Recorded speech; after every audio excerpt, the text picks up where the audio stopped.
Сәлеметсіздер ме? Здравствуйте. Біз қазақ тілі сабағын бастаймыз. Бүгінгі сабақтың тақырыбы бірінші конструкция ғанда генде. Бірінші конструкция, қараңыздар.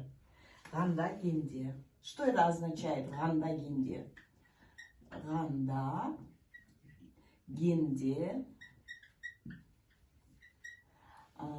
Это значит, если к основе глагола присоединяем ғанда генде, это означает когда. Когда. Отвечает на вопрос когда. Қашан. На казахском языке қашан вопрос. Қашан, да? Так. Например, глагол у нас часто встречается, вот идти, бар. Повелительная форма, я раньше говорила об этом, бар. Бар. Бар. Сюда ғанда, барғанда. Когда? Когда я пошел или пошла куда-то.